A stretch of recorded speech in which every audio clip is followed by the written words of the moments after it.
दोस्तों, एक बहुत बड़ी खबर आई है। देश की सबसे बड़ी अदालत के सबसे बड़े जज chief justice of India Sanjeev Khanna की अदालत से एक बहुत बड़ी राह संजीव खन्ना सीजीआई यानी कि चीफ जस्टिस की अदालत ने आज देश को दिखाया है। दोस्तों, एक ऐसे मुहाने पर जब देश को खड़ा कर दिया गया हो कि न जाने किस मजार और किस मस्जिद के नीचे मंदिर तलाशने की जोर आजमाइश शुरू हो, chief justice of India Sanjeev Khanna ने उनकी अदालत ने एक बड़ी राह दिखाई है। दोस्तों, सुप्रीम कोर्ट ने आज प्लेसेस ऑफ वर्शिप एक्ट मामले में सुनवाई करते हुए बहुत ही गहनता से अपनी बात रखी। दोस्तों, पूजा स्थल विशेष उपबंध अधिनियम यानी कि प्लेसेस ऑफ वर्शिप एक्ट 1991 के खिलाफ कई याचिका दायर की गई थी। जी हाँ, ये एक्ट जो कि संसद ने बनाया, सर्वसम्मति से बनाया, देश में शांति सुकून के लिए बनाया, उसको लेकर भी कई याचिकाएं दी गई थी सुप्रीम कोर्ट के पास। सुप्रीम कोर्ट ने इसमें आज सुनवाई की और मुख्य न्यायाधीश संजीव खन्ना की अदालत ने जो बात बोली है वो देश के न केवल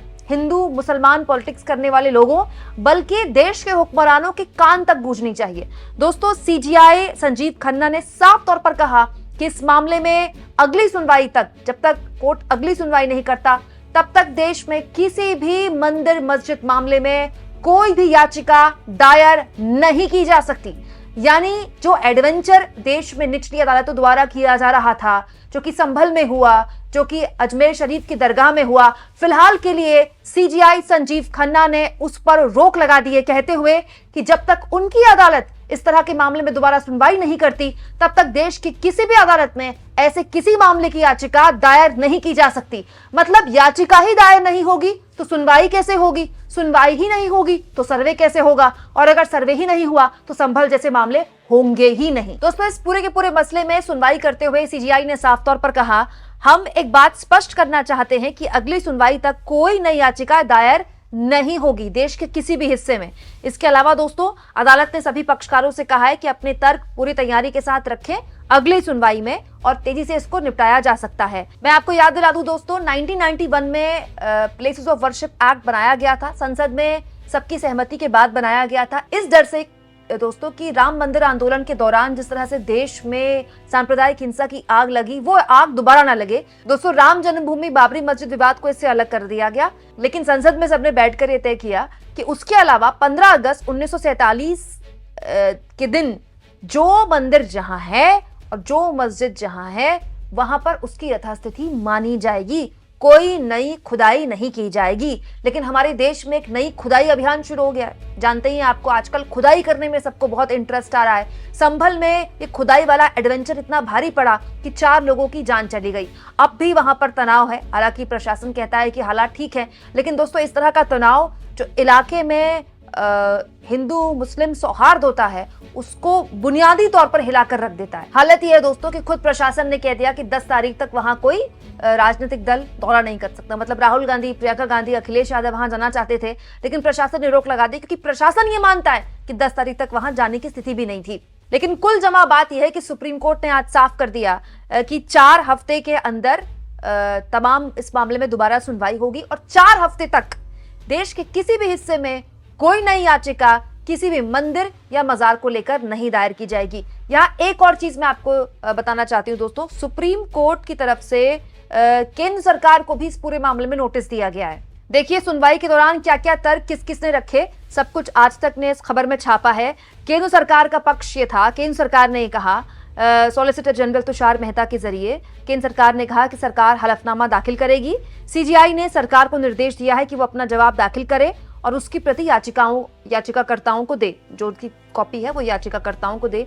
सीजीआई ने इस मामले में क्या टिप्पणियां की, ये महत्वपूर्ण है समझना। सीजीआई संजीव खन्ना ने कहा, इस मामले में विस्तृत सुनवाई नहीं होगी क्योंकि ये अभी लंबित है।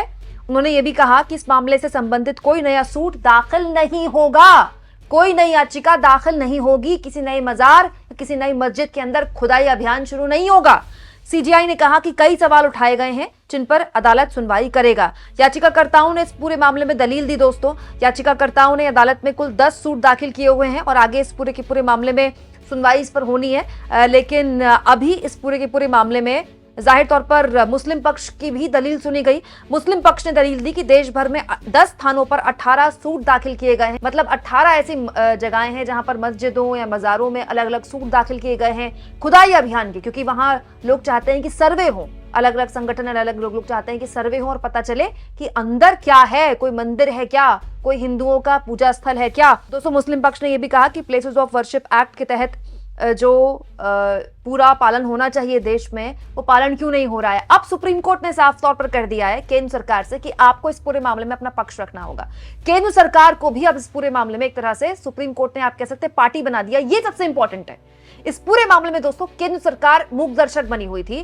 केंद्र की मोदी सरकार इस पूरे के पूरे मामले में ऐसे मौन थी जैसे उसको इस मामले में न लेना एक है न देना दो है, जबकि सब जानते हैं कि इस तरह का मामला जब देश में होता है तो राजनीतिक फायदा किसको होता है। लेकिन अब इस पूरे के पूरे मसले में जब सुनवाई हुई तो सुप्रीम कोर्ट ने अब केंद्र सरकार से भी कह दिया कि आपको भी जवाब देना होगा और आपका जवाब देना अनिवार्य है। अब केंद्र सरकार को बताना होगा कि वो चाहता है कि प्लेसेस ऑफ वर्शिप एक्ट के खिलाफ सुनवाई हो या फिर वो इस एक्ट के साथ है। ये देखिए, सुप्रीम कोर्ट ने साफ तौर पर कहा कि ना तो ऐसा कोई नया मामला दर्ज होगा, ना ही किसी पुराने मामले में कोई भी फैसला दिया जाएगा और ना ही कोई सर्वे के आदेश भी दिए जा सकते हैं। यानी कि तीनों ही सूरतों पे अब स्थानीय प्रशासन के हाथ सुप्रीम कोर्ट ने बांध दिए हैं। दोस्तों, यहाँ इस बात पर भी मैं गौर करवाना चाहती हूँ आपको कि संभल का मामला अकेला नहीं है। दोस्तों, अजमेर की जो दरगाह है जिस पर दुनिया भर के श्रद्धालुओं की बहुत ज्यादा आस्था है और माना यह जाता है कि वहां 60% अगर मुसलमान जाते हैं तो 40% हिंदू जाते हैं,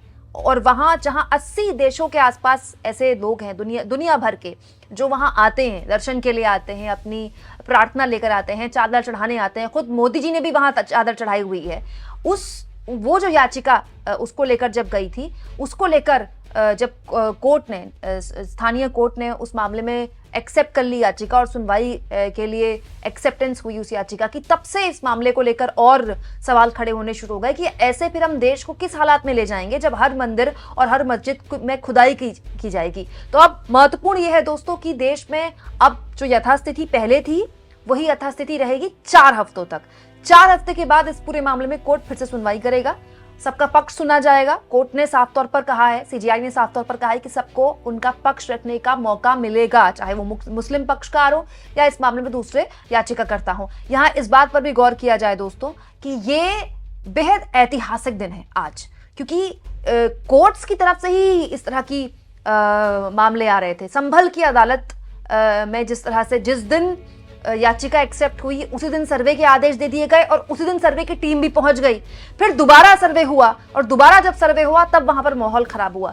तब से बहुत से जो कानून के जानकार थे, वरिष्ठ वकील थे, उन्होंने इस बात को लेकर, पूर्व न्यायाधीश थे, उन्होंने इस बात को लेकर आपत्तियां दर्ज कराई कि इस तरह के फैसले, इस तरह के चीजें जो निचली अदालतें कर रही हैं प्लेसेस ऑफ वर्शिप एक्ट के खिलाफ है। इस पूरे के पूरे मसले में दोस्तों जब ये मामला बढ़ा था तो DY चंद्रचूड़ की काफी उनका विरोध हुआ था, उनकी लोगों ने आलोचना की थी। न केवल विपक्षी पार्टियों बल्कि कानून के जानकारों ने भी कहा था कि ये सब कुछ DY चंद्रचूड़ की लगाई हुई चिंगारी है जो देश को एक आग में तब्दील करवाना चाहती है। DY चंद्रचूड़ ने CGI रहते हुए दोस्तों ज्ञानवापी मामले में 2022 में प्लेसेस ऑफ वर्शिप एक्ट को लेकर टिप्पणी कर दी थी कि इस एक्ट के तहत आप प्रारूप नहीं बदल सकते किसी भी स्ट्रक्चर का, लेकिन उसको लेकर एक तरह से उस पर सर्वे किया जा सकता है। शब्द ये नहीं थे लेकिन तरीका ये था, और उसी को आधार बनाकर प्लेसेस ऑफ वर्शिप एक्ट में उस वक्त के CGI की इस टिप्पणी को आधार बनाकर तमाम निचली अदालतों में इस तरह के मामले दायर किए जा रहे थे। और उसी को लेकर अब सुप्रीम कोर्ट ने साफ तौर पर कहा है कि अभी 4 हफ्ते तक तो कहीं कुछ भी, कोई याचिका भी दायर नहीं हो सकती। सुनवाई तो खैर बहुत दूर की बात है। अब देखना यह होगा दोस्तों कि ये मामला कितना लंबा चलता है, और ये भी देखना होगा दोस्तों कि जब राज्य सरकारें और वो हुक्मरान जिनकी जिम्मेदारी है देश में कानून व्यवस्था बनाए रखने के लिए, वो अपने काम में विफल कर जाएं, तो क्या सुप्रीम कोर्ट संविधान के तहत देश को चलाने की जिम्मेदारी अपने कंधों पर उठाएगा? क्योंकि हर कोई इस वक्त इस मामले में अब सुप्रीम कोर्ट की तरफ ही देख रहा है। आपको क्या लगता है दोस्तों? कमेंट बॉक्स में जरूर लिखें, और जितना हो सके चैनल को शेयर करें, सब्सक्राइब करें, और थैंक्स और ज्वाइन के ऑप्शन से अगर आप चाहें तो कुछ आर्थिक मदद भी चैनल की जरूर करें।